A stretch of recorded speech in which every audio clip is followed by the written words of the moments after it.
NTPC Simhadri plant దూరంగా ఉన్నవారికి వెలుగుల్ని, పక్కనే ఉన్నవారికి జబ్బుల్నిస్తుంది. అనకాపల్లి జిల్లాలోని పరవాడ ఫార్మసిటీలో పరిశ్రమలను చాటుకున్న ముందుకు వెళ్తుంటే దారి పొడవునా పచ్చని పొలాలు పలకరిస్తాయి.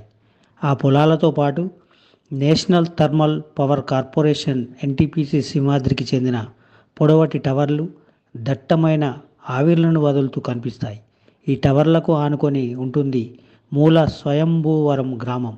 ఈ గ్రామంలోకి వెళ్తుంటే మనల్ని ఎన్టీపీసీ నుంచి రక్షించేంత వరకు మేము ఈ అసెంబ్లీ పార్లమెంట్ ఎన్నికలను బహిష్కరిస్తున్నామంటూ ఫ్లెక్సీలు కనిపిస్తాయి.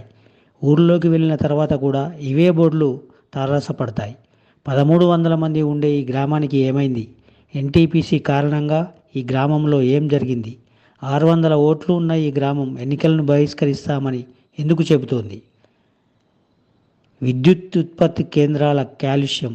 బొగ్గు ఆధారిత విద్యుత్ ఉత్పత్తి కేంద్రాలు ఉన్న ప్రాంతంలో ఇలాంటి సమస్యలు ఉన్నాయి. ఆంధ్రప్రదేశ్ జెన్కోకు కృష్ణా, నెల్లూరు, కడప జిల్లాలు 6610 మెగావాట్ల సామర్థ్యం గల 17 యూనిట్లు ఉన్నాయి. వీటికి అదనంగా కొన్ని ప్రైవేట్ కంపెనీలు కూడా విద్యుత్ ఉత్పత్తి చేస్తున్నాయి. తెలంగాణలో టీఎస్ జెన్కో 4042 మెగావాట్ల సామర్థ్యం గల 10 యూనిట్లు నడుపుతోంది. ఎన్టీపీసీకి రామగుండంలోని పవర్ ప్లాంట్ ఉంది.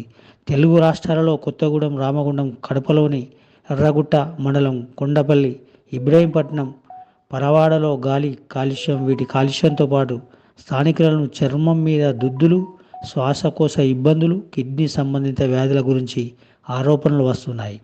నెల్లూరు జిల్లాలో థర్మల్ పవర్ ప్లాంట్ వల్ల అనారోగ్యం పాలనబడిన పత్కూరు గ్రామ ప్రజలకు నష్టపరిహారం చెల్లించాలంటూ 2022లోనే నేషనల్ గ్రీన్ ట్రిబ్యునల్ ఆదేశించిన ఇదివరకు పట్టించుకొని నేషనల్ గ్రీన్ ట్రిబ్యునల్ ఇచ్చిన ఉత్తర్వులు కూడా అమలు కాలేదు. అది వాళ్ళు సొంతగా నీళ్లు కూడా తాగలేని ఊరు. 2 కాళ్ళు చచ్చబడిపోవడంతో నడవలేని పరిస్థితిలో ఉన్న నాగమణి. కూలింగ్ టవర్ల నుంచి వస్తున్న నీటి తుంపిలతో ఇనుప వస్తువులు కూడా తుప్పుపడుతున్నాయి. సమస్య పరిష్కరిస్తేనే మేము ఓటు వేస్తామంటున్న గ్రామస్తులు.